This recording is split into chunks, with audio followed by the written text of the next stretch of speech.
happen yet? Yeah, I don't know anybody on the tribe. Well, I haven't said that, but Serving right now on that. what's that?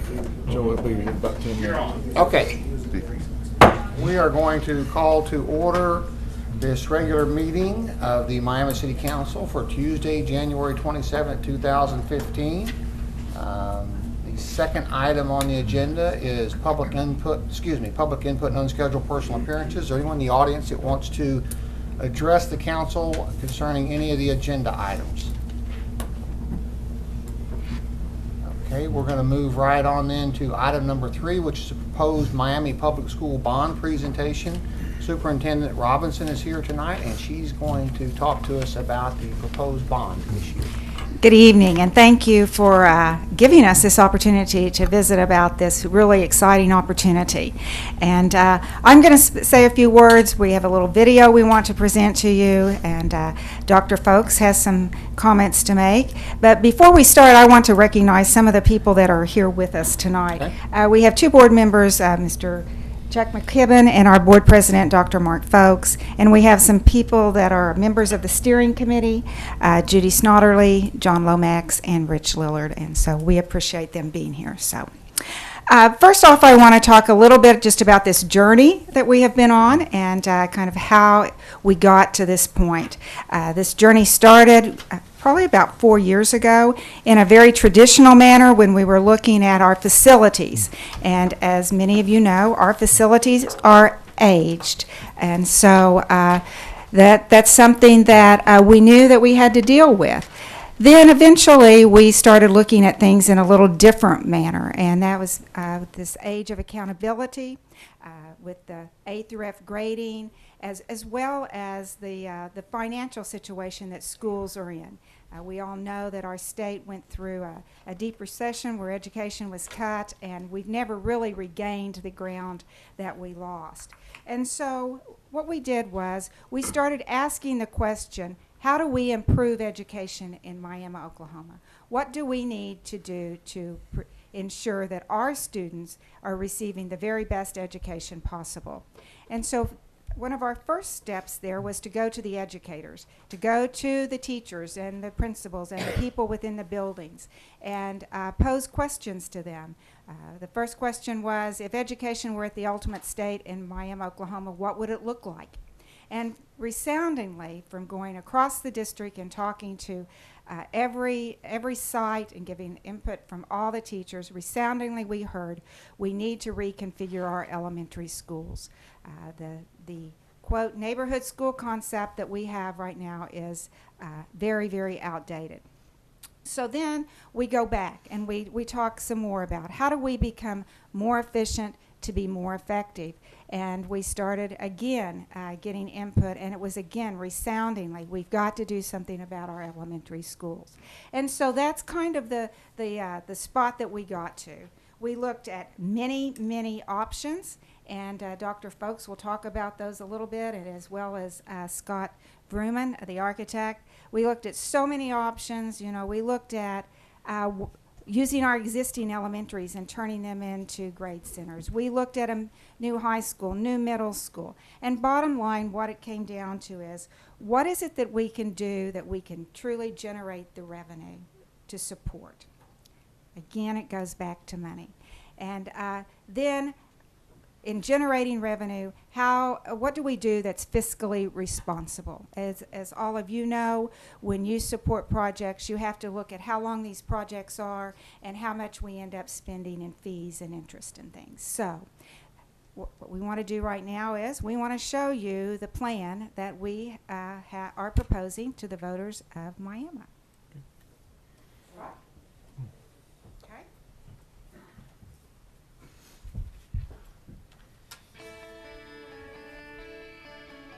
Welcome to Miami, Oklahoma. Founded in 1891 and named after the Miami Indians, by 1895 it already had 800 residents and had become home to 8 different Indian tribes. Early growth was fueled by the richest lead and zinc fields in the world and the construction of Route 66 through the city, both of which allowed it to grow to over 8,000 people by 1940 and led to many early cultural landmarks. Among those is the Coleman Theater, built in 1929. Never closed, the theater has hosted the likes of vaudeville acts, Will Rogers, and the Three Stooges. Recently updated, The theater provides an anchor to the downtown business district comprised of old and new shops alike. Northeastern Oklahoma A&M College serves our city with higher education needs through associate's degrees, while the Integris Medical Complex provides state-of-the-art health services. Our city is made up of hardworking and faithful people who are willing to lend a hand in crisis. Our population is stabilized at about 13,500 people, and the school system consists of a high school, a middle school, 5 elementary schools, and an alternative school, all of which host over 2,800 students and faculty. Academically, our students receive 18% less funding per student than the state average, yet we have maintained the state average in our ACT scores. Our teachers and students have had to do more with less. Athletically, we are the home of the War Dogs, the only school in the United States that boasts that name. Our school facilities have served us well, but there are definitely areas that inhibit school safety and the learning environment. Storm shelters, secure entrances, and lockable classrooms are some of the top priorities. Every school will get a new secure entrance along with having a storm shelter available for every student and faculty member. One of my greatest fears is that something's going to happen to my children on my watch. We work very hard to keep our buildings secure.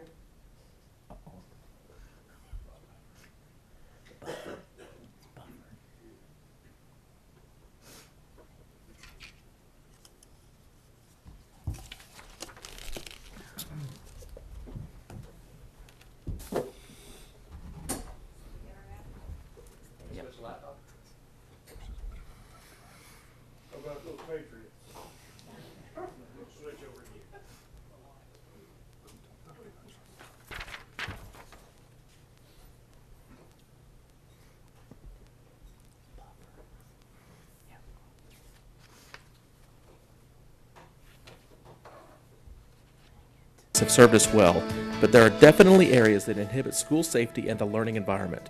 Storm shelters, secure entrances, and lockable classrooms are some of the top priorities. Every school will get a new secure entrance along with having a storm shelter available for every student and faculty member. One of my greatest fears is that something's going to happen to my children on my watch. We work very hard to keep our buildings secure and safe, locked at all times, in and out one entrance.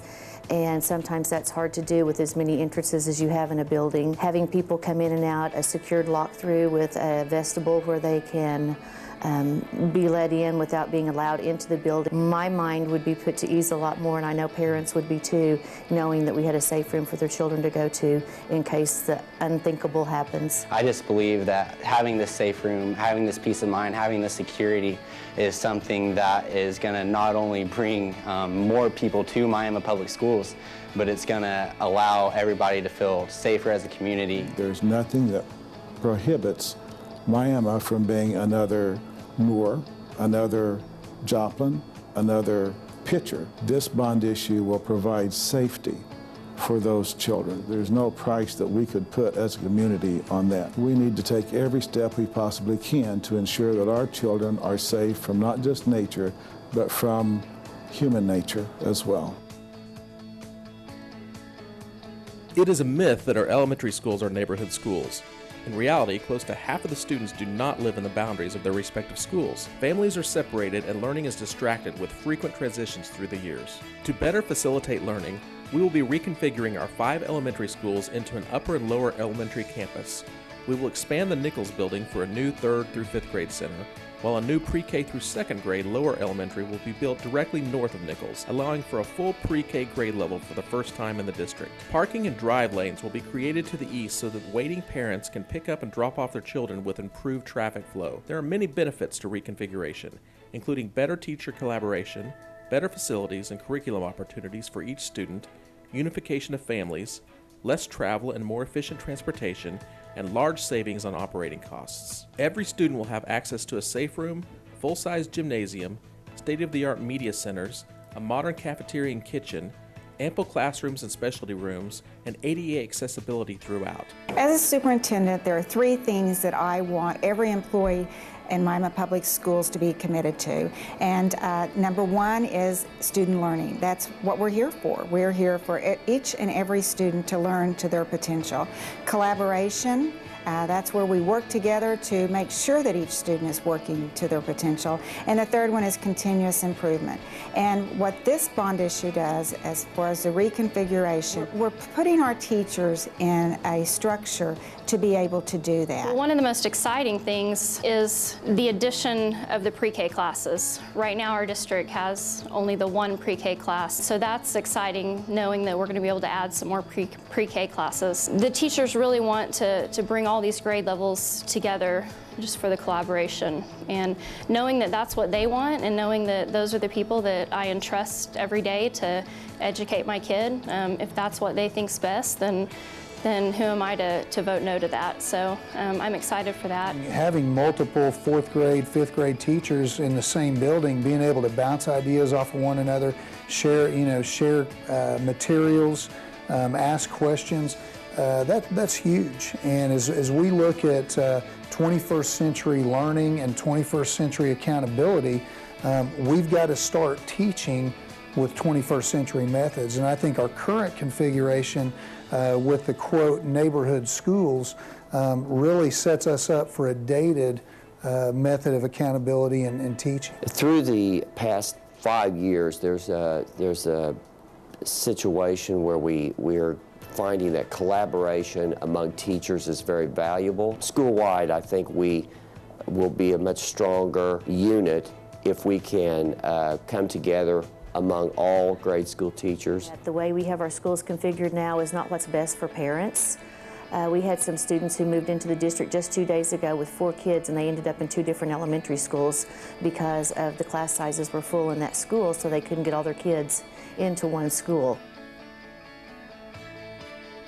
Will Rogers Middle School will benefit from having a new safe room, expanded classrooms, a new indoor practice area with locker rooms, connecting indoor corridors so that students don't have to walk outdoors, new roofs in many areas, as well as cosmetic modifications and updates throughout. Much time was given to analyzing Will Rogers to make sure it can continue to be an excellent learning environment. The structure, layout, classroom and corridor sizes were all built to standards applicable today. The school mainly needed maintenance repairs and updating, along with the expansions mentioned earlier. To completely replace the middle school, the price would have exceeded $12 million, and elementary reconfiguration would not have been possible for this bond issue.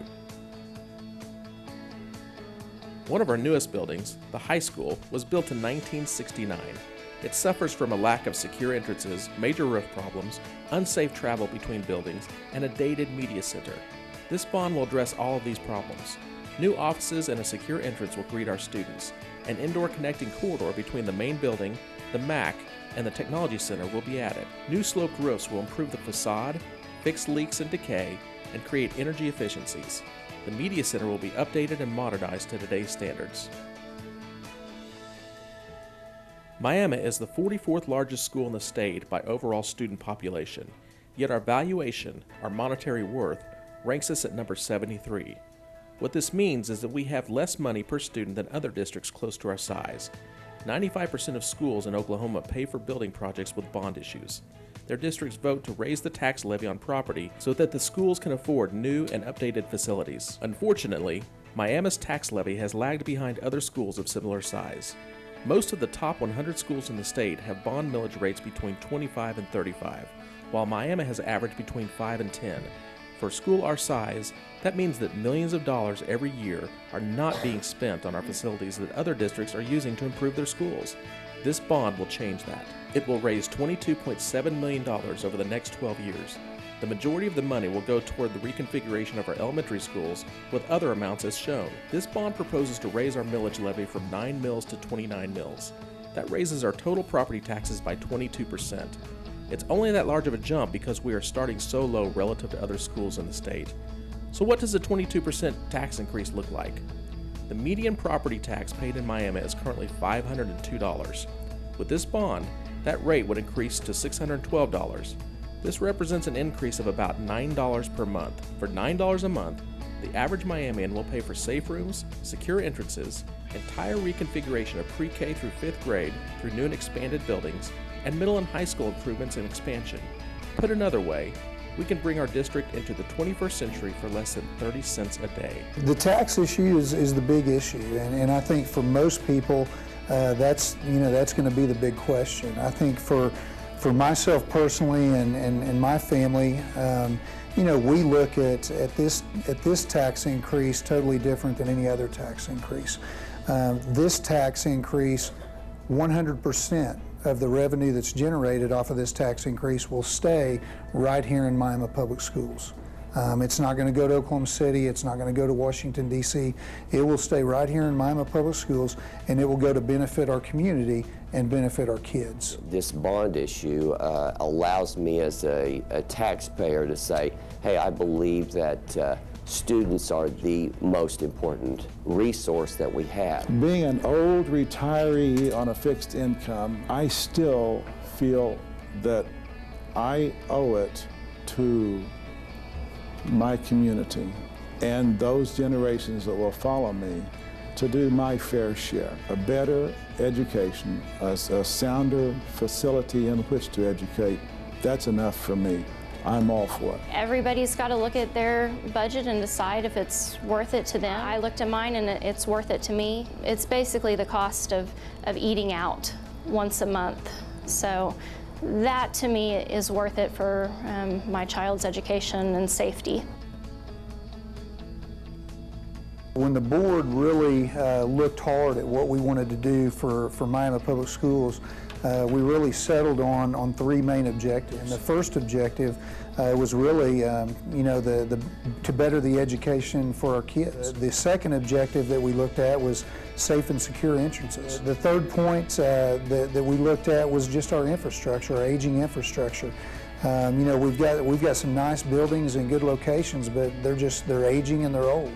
And when we look at the cost of renovating and fixing those buildings, it's astronomical, and that still doesn't accomplish objective number one, which is bringing the kids and the teachers together to better educate them. If we want businesses to come into Miami, the first thing they look at is our educational system, and even though it's good right now, we always want to make it better. One of the first things an employer looks at when it comes to visit a prospective site is school system. School system contributes mightily to quality of life for his prospective employees. More than anything, what shaped me is my teachers and my learning from them and my experiences from them. Well, being a lifelong Miamian, needless to say, I believe in Miami. I believe in this community, and I want it to continue to thrive, and I want there to be a strong economic development and strong quality of life. And a very vital part of the quality of life factors is a strong education system. This bond affects every student in the district with better learning opportunities, safer and more secure environments, and improved operating costs for years to come. You know, I encourage everyone to learn about the issues, to be informed, and to vote on March 3rd or early voting at the county election board. I'd like to encourage each and every one of you to go vote on March 3rd. I encourage you to go vote on March 3rd for the children of Miami, Oklahoma. I would encourage everybody to get out to the polls and vote on March 3rd. Go vote. It's not just your right, it's your obligation. I hope that you will join me on March 3rd to better our community and better our schools, and I hope you go vote. This is my first time voting, and I know that it's a very important role on my part to play. I'm very excited to go out and vote because I know that I'm becoming something. I encourage everybody to go out and vote on March 3rd.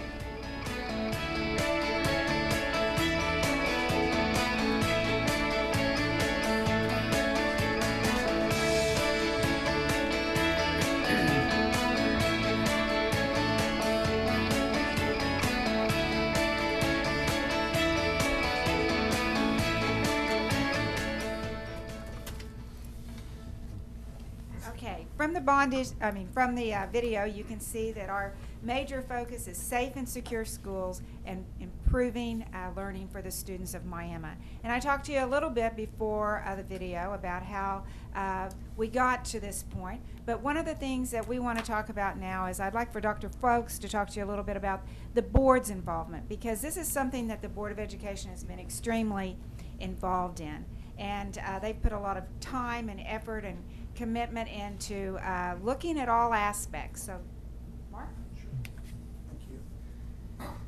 Well, I probably don't need to talk to you guys about strategic planning and how much time goes into that kind of stuff, but from the board's perspective, you know, probably 18 months ago plus, we really started kind of looking at what can we do for Miami Public Schools to really kind of put us into that next, you know, whatever you want to call it in education. And so we really started looking at, you know, Loretta did a study with the teachers and polled the teachers on what are our needs, what do you guys see as we need in education. And we looked at all that and took all that in, and basically we sat down and just started saying, okay, what can we do with this building? What can we do with this building? What can we do at the middle school? What can we do at the high school? And we went through option after option after option in different scenarios, and finally we sat down with Scott and said, we want 3 options, because I'm sure a lot of you guys have heard, you know, the big question for us was the middle school. You know, that was, you know, everybody talks about how the middle school needs a lot of work. And so we said, okay, bring us some options with a new middle school, new high school, elementary configuration, and let's go from there. So he brought us the options, and I think, if I recall, they were 29 million, 27 million, 24 million, and that involved a new high school on one option, a new middle school, and really the proposal that the board really liked, and kind of what our vision was a 2-campus concept, to where we had the high school and the middle school out there where the current high school is. We would build a new middle school to the north of it, and then we would have our pre-K through 5th grade center over at the existing Nichols and Will Rogers. Well, when we looked at it, we had Scott come up, we looked at everything, we got with Tom Frazier, our finance guy, and it just, I mean, it was 23 million? Yeah, not including finance costs. Not including, it was 23 million, not including finance costs and not including brick and mortar buildings, okay? And so we sat back and said, you know, that's not feasible. You know, we just can't do that. So then we kind of started over and said, okay, what's objective number 1? You heard from the video and you heard from Loretta, really what the board settled on was the education of our kids and the safety of our kids. And so from the board's standpoint, those were the 2 big deals. And so when we looked at the education, we really felt like the elementary schools needed that collaboration. The teachers told us that, and at the middle school, the high school, they have that collaboration. At several of our elementary schools, we have several classes or several schools where there's only 1 class per grade. And so those teachers don't have anybody to bounce ideas off of on curriculum, on what they're doing in classes. Why, you know, what could you do for this kid to help this kid learn? And so we wanted to get that in. So we really felt like that was a priority, bringing the elementary schools, the kids together, the teachers together. And so we accomplished that. The other thing was the safe and secure buildings. You know, we looked at safe entrances. We wanted safe rooms at the new elementary schools and the middle school. The high school currently has the basement, which is the wrestling room, the old band room that serves as a safe room for the high school. And then Loretta talked about you know, our aging infrastructure. But I think another aspect that we looked at as the board is, you know, what can we do to put ourselves, our school district, in a position to be financially stable 10 years, 12 years, 20 years, 30 years down the road.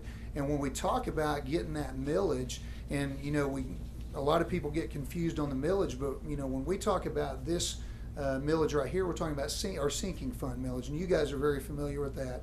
But when we get our sinking fund millage to a level of 20, you know, 25, 29, 30 mills, think about the interest and the money that's generated over the years by getting our millage up. And that's not even addressing if there's any increase in property value or assessed value. And so the revenue that we're losing in the school district by having that low millage, it's costing us big time. And so if we can get that millage up, just think of what we'd be able to do 10, 12 years from now, and we wouldn't see a tax increase.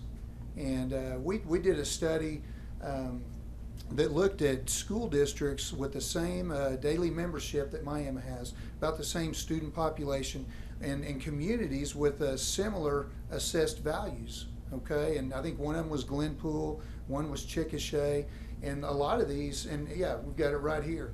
Chickasha, Skiatook. You look at these where, I mean, Skiatook, for example, 70 million. Miami's assessed value 60 million. You know, their sinking fund millage is at 31. They generate $2.5 million a year in their sinking fund. And we generate on our 9.85 mills, we generate around 600,000. Looking at Glenpool, similar situation. And so you look right there, there's a good $1.7, $1.8 million a year that just for the fact that our millage is not, at an average point or comparative with other districts our size, we're losing out on some revenue there. And so that was one of the other things that the board looked at, in this process, is putting our school district in a position to be financially stable for years to come and do that. The other thing, moving on to maybe a secondary issue, and it was mentioned in the video, there's a strong correlation between the community and the public schools. And I've heard it said several times before that, if you want a snapshot of what's going on in your community, just take a look at your public schools, because you can get a very, very realistic picture of your community if you just look at the environment and population and things that are going with our schools. Well, we as a Board of Education and Loretta and the administration, we want to make sure that we're doing our part as a school district to make sure our community is in a position to thrive and be attractive to companies coming in, because we know when businesses come in, not only do they look at the schools and what shape they're in, but they also look at the quality of education. And when we look at our current configuration, I'm not sure we have our teachers and our students elementary wise set up to be as successful as they can. And one of the other things that we're real proud of with this proposal is bringing in the pre-K. If you talk to those elementary teachers, the sooner they can get those kids in the classroom, the better off those kids are going to be. And I mean, you guys are well aware, our free and reduced lunch is pushing 75, 76%. And so, a lot of those kids, if we can get our hands on them earlier, they're just going to be that far ahead when they get to second grade, third grade, in that reading and math and stuff like that. So, those are a lot of the issues that the board looked at in really narrowing down and getting to this process. And we looked at several different options, but this is the one that we really felt like accomplished our goals of putting our kids and our teachers in the best position possible to educate them, and then just putting our district in a position to be successful and being a safe and secure district. So at this time, I'm going to have Loretta come back up here, and you want to have Loretta questions? Okay. One thing I just wanted to point out on this slide, I think that's very interesting, is if you look at Grove and you see that their net assessed valuation is $190 million. Well, needless to say, with a sinking fund millage of 1205, they're going to be able to generate a lot more money because their net assessed valuation is so high. Ours is $60 million. So that's the reason this millage is increased to like a 29 is needed, because in order to, when you figure how much money you need in your sinking fund each year, you look at your bond schedule, how much you have to repay, and you take that amount of money and you divide it by your net assessed value, and that gives you your millage for that particular year. And needless to say, with even a 12.05 millage rate with 60 million net assessed value, there's still not any way that, that's not going to generate that much more. Have I confused you on that? Okay. Because, Grove is real close to us in the number of students, and so is Pryor. Pryor has a net assessed valuation of $209 million. It increased 60-some million just in 1 year because of the Mid-America Industrial Park. So, Loretta, my daughter lives in Edmond now, but she was a teacher here for a while, and we were talking about this weekend, and we were talking about the bond proceeds and what they could be used for. Why can the bond proceeds of this type not be used for salaries? That's not a legal expenditure of bond proceeds. Okay. General fund is where you pay your salaries, and we do receive money from property valuation, but what we receive in our general fund from property valuation is ad valorem taxes is a little over $2 million. Okay.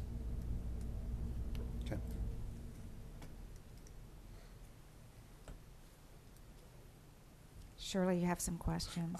I do. If you want to fly over some of these and get in more into the site, Scott can do that for you too. That's what I was asking. I was wanting to know what I'm really looking at here. Okay. You want to bring it up, Scott? Yeah, do you want to just point it here? Is that okay for the cameras and everything? Yeah, I don't know whether Tim can get that or not. Tim, I can put it up on here too. yeah, if you can put it up on the screen, that'd Yeah. probably be best, if you have a pointer especially.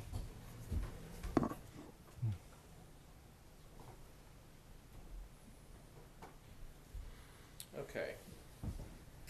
So this is the high school here, and what we're proposing for the high school is that we would put some sloped roofing on. I'll go ahead and turn off the layers that are new here, and then you can kind of visualize what's new and what's old.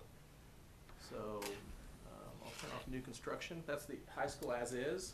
You can kind of see the front of the building is right in here. We've got a little lifted area right here. We've got all these rooftop units up here and a flat roof. Lots and lots of bubbling on that roof.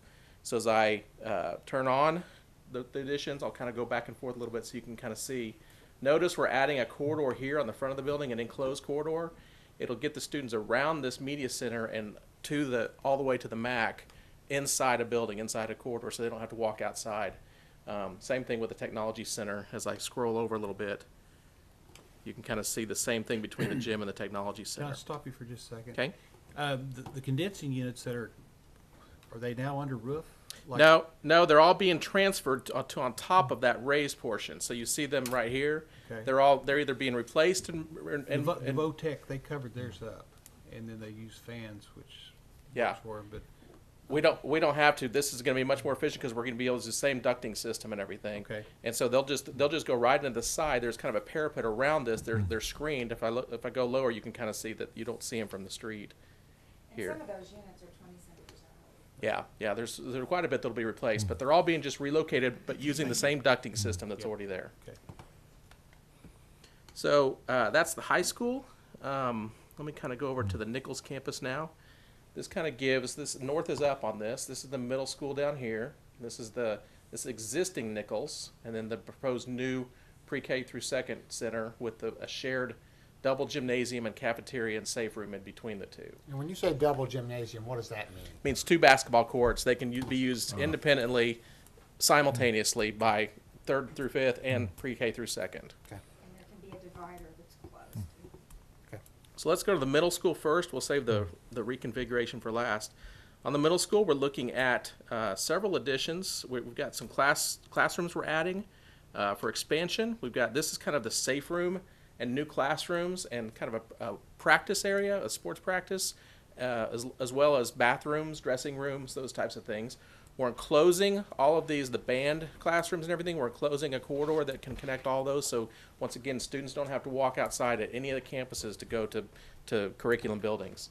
And then we're putting new roofs on sections of it, of Will Rogers, as well as there's other places we will be patching roofs. But we're going to look at putting the sloped roofs on the front of the building to give it kind of a facelift. We're going to be power washing the entire brick facade of the 1947-year-old building. So the whole thing will look, like it's been updated. Your safe rooms, what rating will they achieve with your? We're going for the full 250 mile per hour FEMA. But we're not going to get FEMA money because you have to wait 2 years to get FEMA money. But we're doing it to full FEMA specifications. Are they all above ground? Yeah, all above ground, all Brick ADA and accessible, rebar. all have bathrooms that are accessible for them. Other than the one at the high school that they're using. We're not doing anything new at the high school for the safe rooms. Then we're also looking at things like flooring, painting, ceiling tiles, all those things inside of the middle school to make sure it's updated too.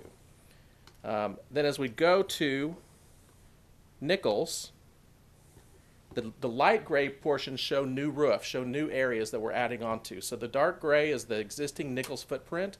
The light gray, we're adding a new media center right here in that U shape. We're adding new classrooms here to the side. That'll expand the building enough to take full 3rd through 5th grade. But we're reorienting the entry. So right now you enter from the south here, and we're reorienting everything to the east here. And the reason for that is we did some traffic studies We actually flew a camera up high and looked at during the time when kids are let out, we looked at all the bottlenecks happening along here. And the buses come in here after they, for the bus hub, as they pick up the kids from all the other schools, they all come here afterward. And it's just crammed with cars up and down the street. So we looked at ways, how can we address drive lanes and parking to get parents off the street when they're picking up their kids and create less of a jam here. So we're really looking at increasing flow with that, and by doing that, we've got this east entrance. So the drive lane is here, double lanes, where cars can pick up kids or drop kids off. They can actually park in here. So instead of on a gravel parking lot right here, they're going to park right in here. Teachers and staff will park here, and then we're reorienting the entry into Nichols through this building so that all the entries are kind of off of this east side. This is the entry to the pre-K through second center. This is the entry to 3rd through 5th, and we're going to have secure entrances with lockable vestibules and all the things that make people force them to go through the office to come in the building after school starts, all those things. And then we've got the gym entrance. So this is the gym on the front of the building here. It'll be the cafeteria on the back of the building. The gym entrance will be here on the front for community events that you happen after hours, so they don't have to go through a school to get there. And of course, covered canopy between the two entries, and then of course they're connected back here through a hallway and corridor that you can get from one school to the other. 40 classrooms in the new pre-K through second center. Here we've got a media center. We've got all the special ed, all the types of classrooms that you need for a new pre-K through second center. Any other questions? So we have one pre-K class now, and how many will we have? We have one pre-K class within our district. We have always, for years and years and years, we've contracted with Head Start for like 100 to 120 slots. The reason that we have done that is because we do not have classroom space. 3 years ago, because of enrollment, we were able to put in one within the district. And so what we plan to do is we will have enough space for however many children want to enroll in pre-K within the district, but there will also be the Head Start option for students that their parents choose that, because 4-year-old program is not required. And so the parents would still have the choice. And we know that Head Start provides a very good program that has a lot of wraparound services that some children really need. Okay. I have a question for you. When this passes and everyone is in the new school, what will happen to the existing buildings that are no longer used? That's a good question. Roosevelt is a building that we definitely want to keep. Our goal would be to look at it for an education service center, which would house administrative services as well as to be able to have for teacher training, that sort of thing. Or another option is to maybe partner with NEO, for something with that building. So that's something that that's a building we want to retain. The other buildings we would look at selling. Some of them may not be able to. I am a graduate of, I guess if you call elementary school, Wilson, and the shape of Wilson building is not good. And the reality is, there are some buildings that would need just to be torn down. What we do not want to have happen is for the buildings to be left unattended, to become nuisance to the neighborhoods, and because we want to be good stewards and be a part of revitalizing areas rather than pulling it down. I know I've even talked to Mr. Krutoff, because we've had conversations that I look at Wilson and we own that whole block. Seems like that would be a great opportunity for some housing addition. So that's where we have to partner with and work with the city or the economic development and try to find ways to, like I said, to revitalize our neighborhoods.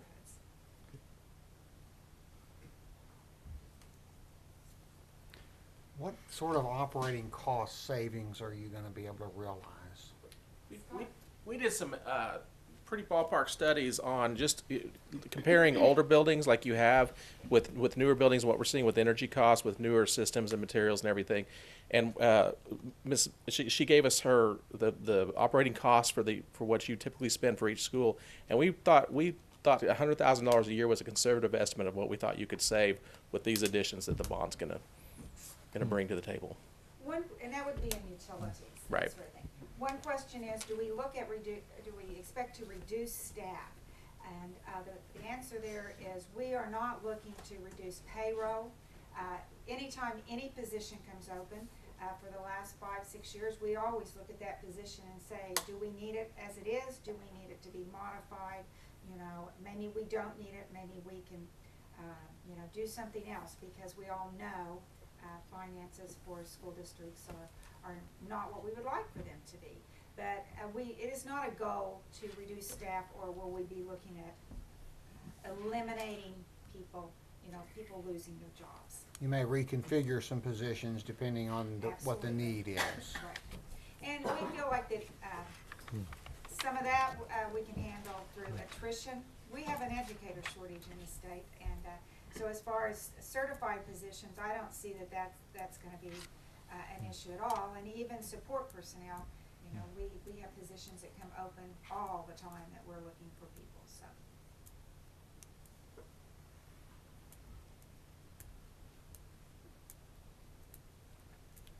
You talked about the tax increase a few minutes ago on the slideshow.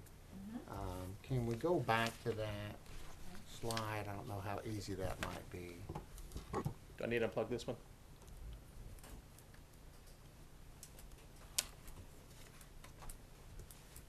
You know, that was in the video. Well, there was millage comparisons in the slide, and then we had facts in the video that we talked about. I guess for myself, and I've got the sheet here, I pay about $600 a year in property taxes now. So for me, the increase would be $11 a month. It would, yes, the increase would be $136.26, which would equate to $11.36 a month.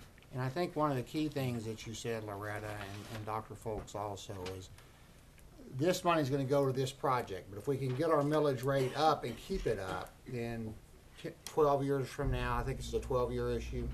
Yes. Then in year 13, that sinking fund monies becomes available for whatever we may need within the It district. would have to go back to the voters, you know, for another, Right.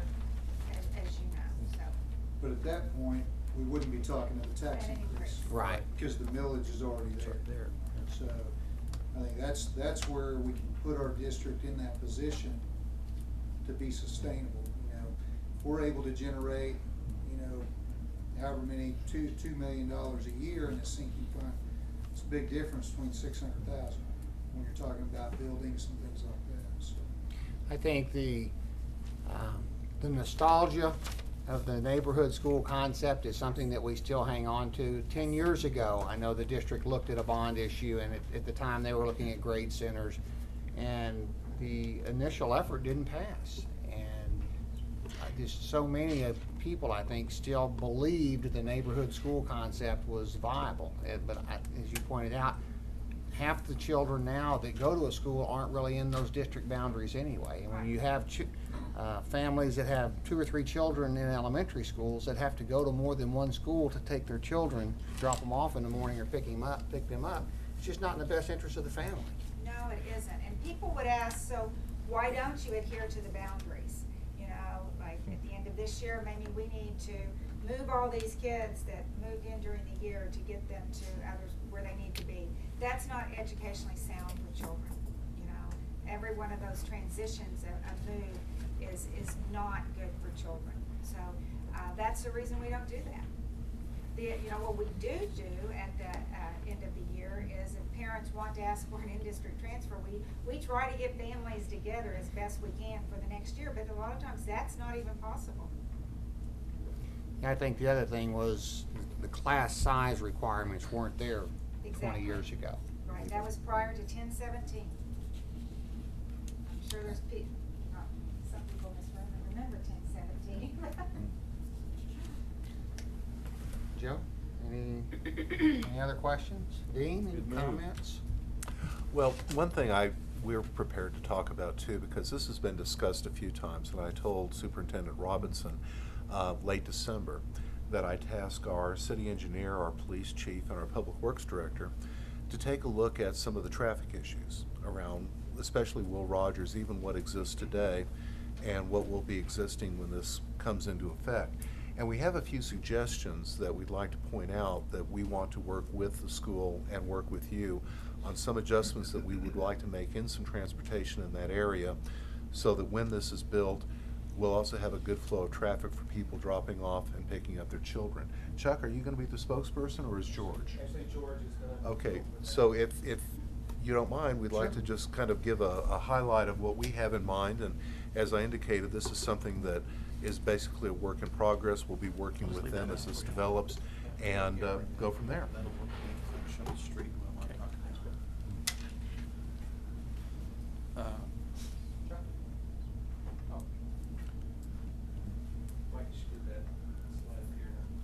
Or if we bring this up, we can almost do it off of this.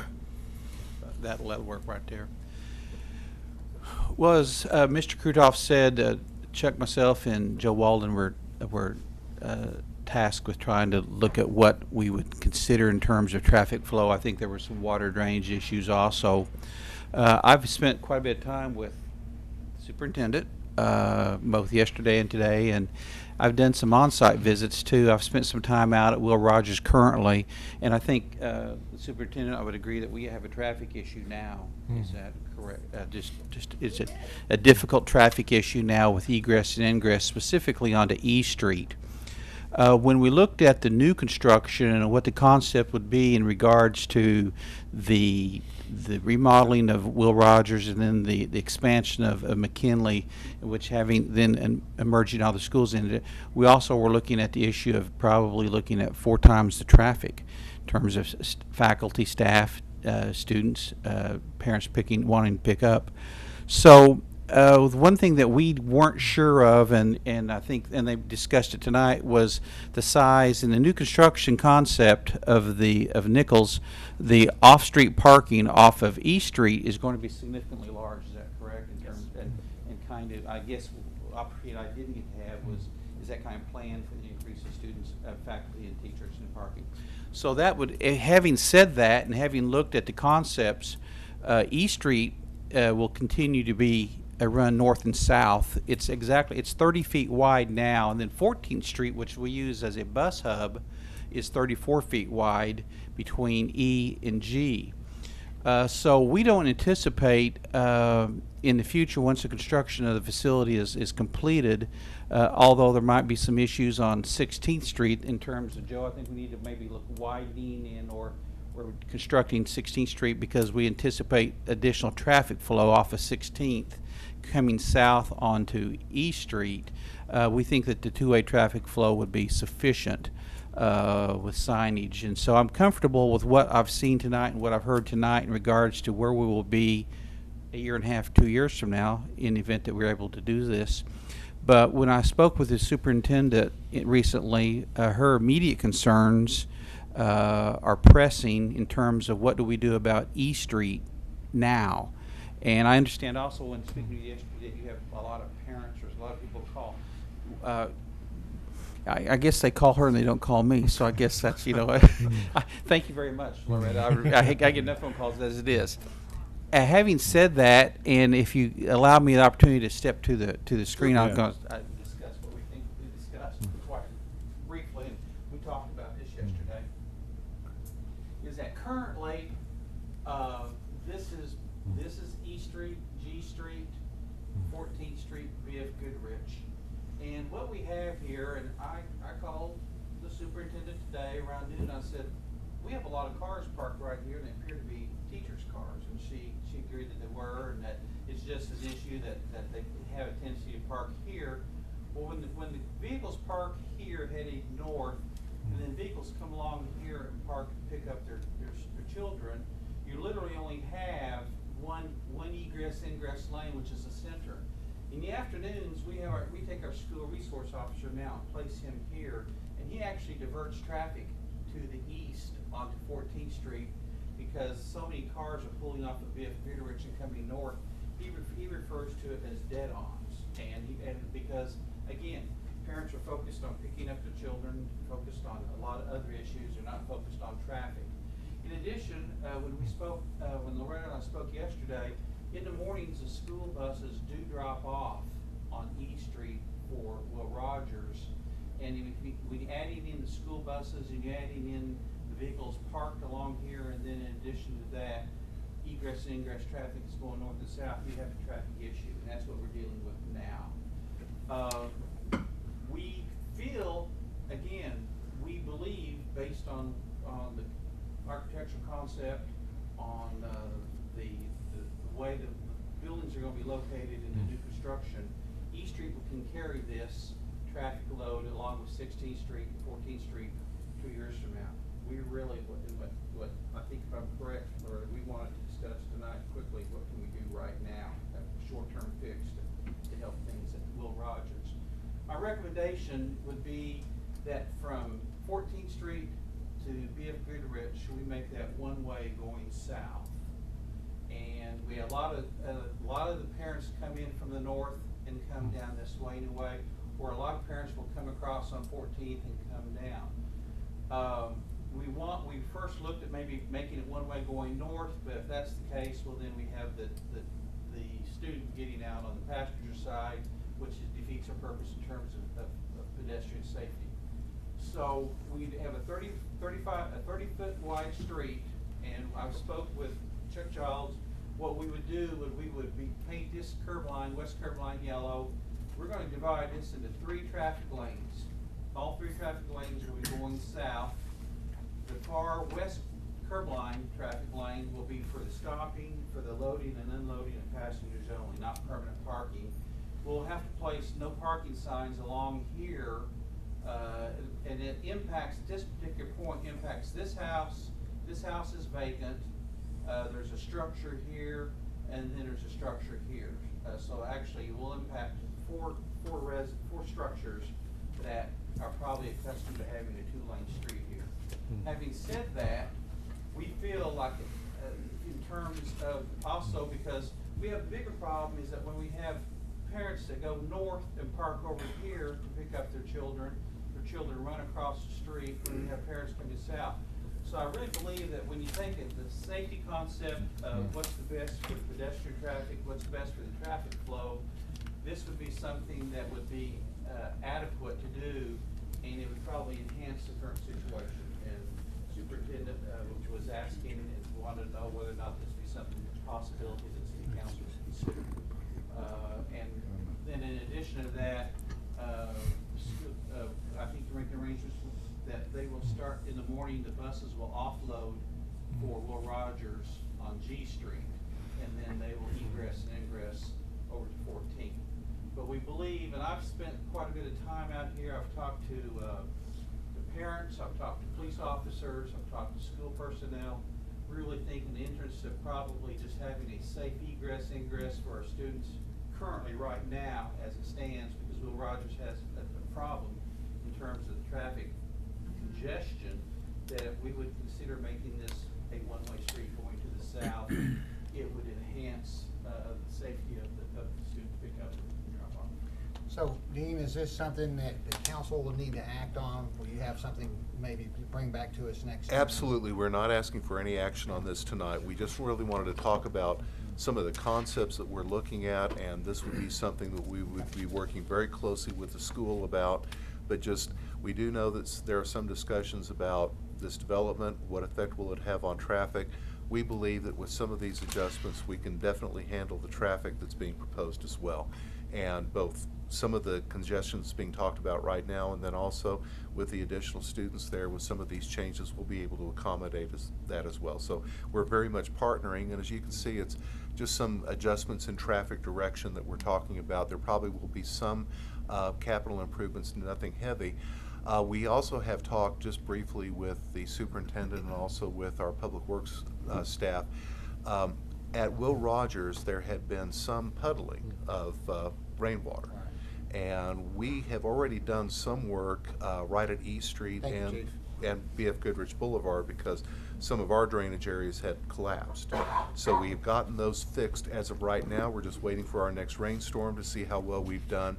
And then I also think a little further to the north around 16th Street, I believe, we probably have some projects on board to improve 16th Street, which will also improve the drainage that we're already planning on doing now, and that will enhance when Nichols is enlarged as well. So we have that on our drawing board too. But all of these will be coming back for action at a later time. We're not asking for approval over this moment. Loretta?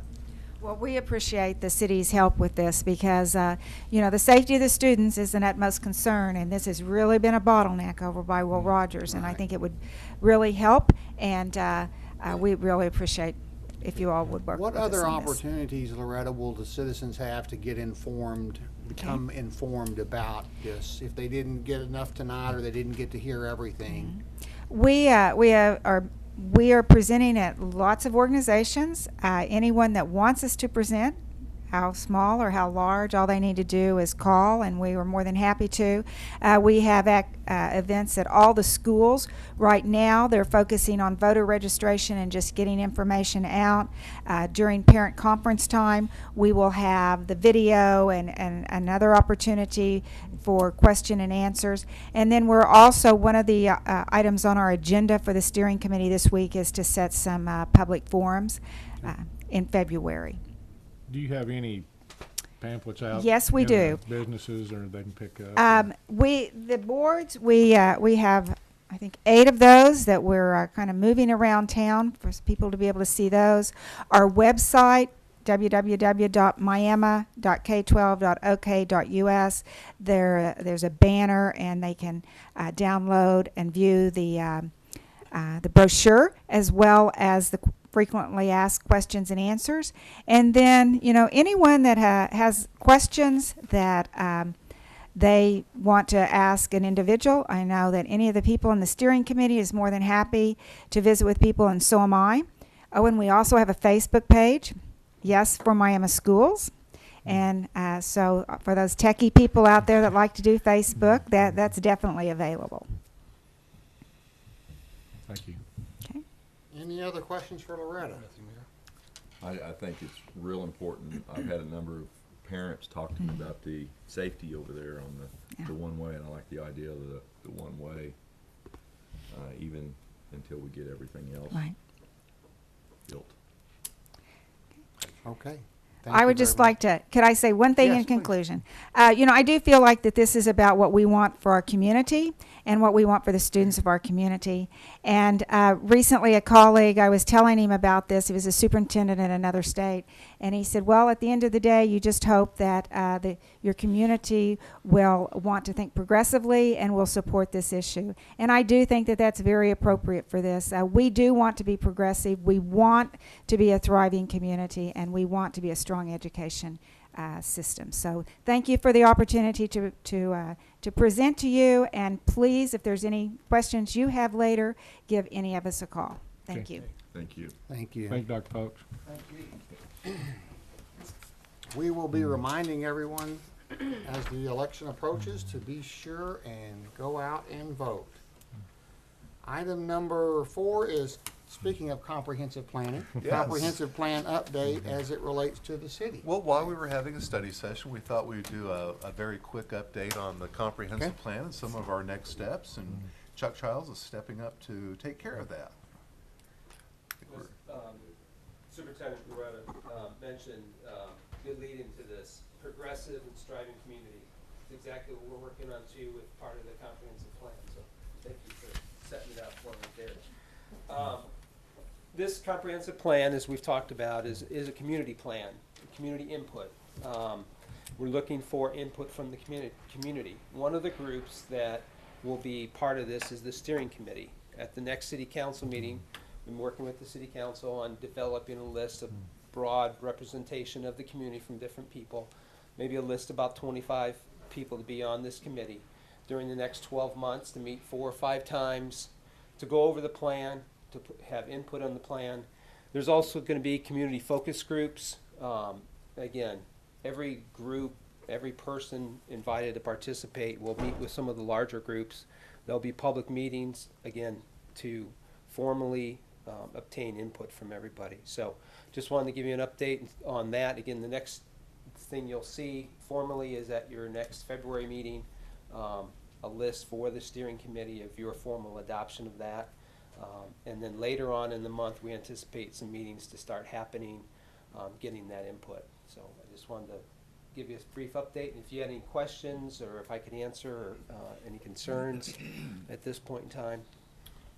I know that there was a list of about 50 names of people that have been, I guess would say suggested, and we've been asked to give our recommendations from that list within the next few days. I appreciate all the effort that's gone into that, and I want to thank you and Dean and others involved. When Dean first got hired, we tasked him with 2 or 3 things, one of which was to develop a plan for our employees, a development plan, a compensation plan. That was number 1, really. He and Christy and others have, Kim, I know is back in HR, have done a good job on that. The second thing was to get us a comprehensive plan.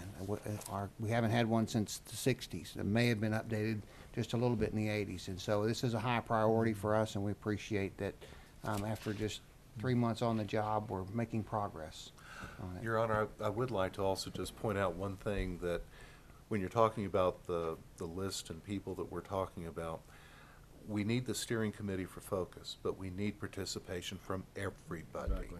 This is a very inclusive process, so we hope that people are reading this and thinking that if they're not contacted directly, that we don't want to hear from them. Just the opposite is true. We want them to be involved. We want them to give their feedback, because as Chuck said, this is for our community. It will be tying into projects like the one that we just talked about with the school district, and it's nothing less than trying to chart a good, positive future for our hometown. So it's worth the effort, and we hope people will get involved.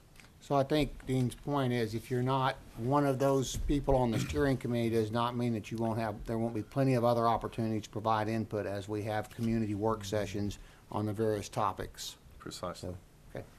Thank you. Thank you. Thank you, Chuck. Item number 5, other new business. Dean, anything else we need to talk about? No, sir. We just are trying to keep this as a study session, and I think we've covered everything today. Mayor and council committee announcements. Any announcements, upcoming items? I just thank Loretta and Mark. I think y'all done a good presentation. I like that. City managers communications. Dean, anything? None at this point. Future agenda planning. And item number 9 is adjournment. Do we have a motion to adjourn? Motion to adjourn, Mayor. And a second? Second. Roll call, please. Johnson? Aye. Weston? Aye. Sharbutt? Aye.